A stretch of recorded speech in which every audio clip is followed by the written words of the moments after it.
हमारी टीम के एक सदस्य के पास किसी ने ये मैसेज किया था, तो मैंने उसका नंबर और नाम को एडिट किया हूँ।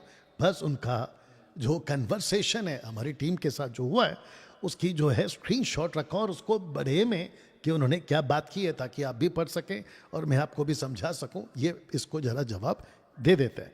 तो इनके पास्टर ये जो भाई हैं ये कहते हैं, डैनियल राज को हालांकि इन्होंने मैसेज किया कि जय मसीह की सर, ये मुझे बोल रहे हैं, ठीक है ना, बट जो हमारी टीम है उन्होंने उसका स्क्रीनशॉट मुझे भेजा। कहते हैं कि सर मैं आपके प्रचार को करीब 2 से 3 साल से सुन रहा हूं, लेकिन जिस कलीसिया में मैं जाता हूं वहां का पास्टर कहता है कि आप डैनियल राज को नहीं सुनोगे। वहां का पास्टर कहता है, ठीक है ना। तो मेरी समझ में नहीं आ रहा है मैं क्या करूं। अब इनके पीछे की वजह ये स्क्रिप्चर है। अगर मैं कलीसिया में नहीं जाऊंगा और ना ही मेरा जाने का मन है, क्या यह बाइबल के अनुसार सही है? परंतु वचन कहता है एक दूसरे की साथ इकट्ठा होना ना छोड़े, और वचन कोट किया इब्रानियों 10:25। ब्रदर ब्रदर ब्रदर इसको समझाने दीजिए, फिर बात करते हैं। उनको बोलो बाद में ट्राई करें। जी जी होल्ड पे रखिए उनको, ठीक है ना। इसको पढ़ना भी है ना आपको, इसीलिए।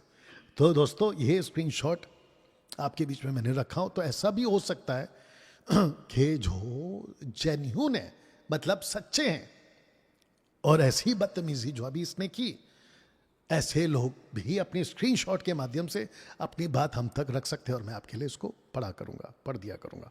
तो इसका जवाब देते हैं, क्योंकि ये डर चुके हैं। डर का मतलब इनको चिंता हो गई है कि अगर मैंने उस कलीसिया को छोड़ दिया तो फिर इब्रानियों 10 का जो 25 है वो मुझ पे लागू हो जाएगा और मैं प्रभु की नज़र में गलत ठहरूंगा। तो मैं पहली लाइन कह देता हूं कि आप इब्रानियों 10 का 25 को ऐसी कलीसिया पे मत थोपिए या लेके चलिए जहां के कलीसिया के सेवक जिब्रिश, जुडाइज्म, दशमांश, आत्मा का अपमान, पवित्र आत्मा की निंदा और ऐसा करने वालों की माफी ना यहां है ना वहां है ना नीचे। ऐसे लोगों को तुरंत छोड़ देना, जिसका स्क्रिप्चर आपके लिए मैंने अभी पढ़ा है कि अंत के दिनों में कठिन समय आएंगे, भक्ति का भेष तो धरेंगे, ऐसों से परे रहना, दूर रहना। तो ये जो स्क्रिप्चर है आप सब जगह पे लागू नहीं कर सकते। एग्जाम्पल के तौर पे अगर एक अच्छा प्रॉफिट है तो ये वचन उस पर लागू होता है कि उसकी संगति मत छोड़ो, लेकिन प्रभु के नाम से बाइबल पकड़कर प्रेज द लॉर्ड कहता हुआ अगर कोई भेड़िया आ जाए तब क्या करोगे? उसके साथ भी संगति करोगे? नहीं करोगे। तो आपको समझाने के लिए मैंने ये स्क्रिप्चर रखा है। पढ़िए ब्रदर। इब्रानियों की किताब 6वां अध्याय वचन 4, क्योंकि जिन्होंने एक बार ज्योति पाई है, जो स्वर्ग वरदानों का स्वाद चख चुके हैं और पवित्र आत्मा के भागी हो गए हैं, वचन और परमेश्वर के उत्तम वचन का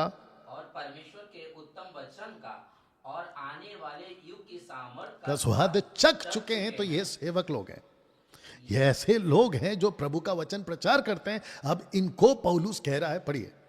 यदि वे भटक जाएं, तो सेवक अगर भटक का है या भटक चुका है तो फिर आपको इब्रानियों 10 का 25 की चिंता क्यों हो रही है? तो जो खुद भटक चुका है आगे, तो उन्हें मन फिराने के लिए फिर नया बनाना अनहोना है, क्योंकि वे परमेश्वर के पुत्र के लिए क्रूस पर चढ़ाते हैं और उस पर कलंक लगाते हैं। तो जो प्रभु यीशु का नहीं है वो आपका कैसे हो जाएगा? तो एक होते हैं अच्छे सेवक, उनको रिस्पेक्ट करना है। पौलुस खुद कह चुका है कि जो वचन का प्रचार करते हैं वो दुगने आदर के योग्य, और मैं उसके सपोर्ट में हूं। हमारे पास में 250 के आसपास में जो कलीसियाएं हैं, उनके लीडर, उनके पास्टर्स, वो मेरे को सपोर्ट, माफ करना, वो मेरे को रिस्पेक्ट करते हैं, सहायता करते हैं, आदर करते हैं, मेरी बात को सुनते हैं। तो जिसके चलते वचन कहता है कि ऐसे लोग जो सेवक होकर भटक जाए, ऐसे लोग जो वचन पाकर, आत्मा का दान को पाकर, उत्तम बातों को पाकर अगर वो भटक जाए और उन पर वो प्रभु यीशु को क्रूस पे चढ़ाते। अब इसको पढ़ते हैं। जी ब्रदर। रोमियो किताब 16 का 17, अब हे भाइयों, मैं तुमसे विनती करता हूं कि जो लोग उस शिक्षा के विपरीत जो तुमने पाई है पढ़ने और ठोकर खिलाने के कारण होते हैं, उन्हें ताड़ लिया करो और उनसे दूर रहो। देखिए कितना साफ लिखा है कि ऐसे उसे दूर रहो, और कॉन्टेक्स्ट में शिक्षा है। अब इसको पढ़िए, दूसरा यूहन्ना 1:9 और 10। जी जो कोई आगे बढ़ जाता है और मसीह की शिक्षा में बना नहीं रहता, उसके पास परमेश्वर नहीं। जो कोई उसकी शिक्षा में स्थिर रहता है, उसके पास पिता भी है और पुत्र भी। हाँ। यदि कोई तुम्हारे अब पास सुनो, आए, यदि कोई तुम्हारे पास आए और ये शिक्षा ना दे तो कौन आएगा शिक्षा देने? शिक्षा देने कौन आता है? पास्टर आता है, सेवक आता है। आज के तारीख में जितने भी हैं वो आते हैं, तो कहता है कि उसे ना तो घर में आने दो और ना नमस्कार करो।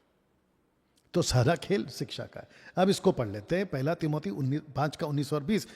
जी कोई दोष किसी प्राचीन पर लगाया जाए तो बिना 2 या 3 गवाहों के उसको न सुन। तो प्राचीन मतलब बिशप्स, सेवक, बड़े पद वाले, तो दोष लगाने की बात हो रही है। अगर जब तक कोई गवाह नहीं मिलता तब तक उसको दोषी मत दो। आगे पढ़िए। पाप करने वालों को ये सबके पाप सामने- करने, सुनिए ना, पाप करने वालों को, ये कौन है? प्राचीन, क्योंकि कॉन्टेक्स्ट ऊपर से आ रहा है। तो इसका मतलब पौल कह रहा है कि जो प्राचीन पाप करता है तो ऐसे वालों को सबके सामने समझा दे ताकि और लोग भी डरें। आगे। परमेश्वर और मसीह यीशु और चुने हुए स्वदूतों को उपस्थित जानकर मैं तुझे चेतावनी देता हूं कि तू मन खोलकर इन बातों को माना किस कर। बातों को माना कर? कि जो प्राचीन कहलाते हैं और गलत काम करते हैं उनको एक्सपोज करो। पाप करने वालों को सबके सामने समझा दे। इंग्लिश में लिखा एक्सपोज देम।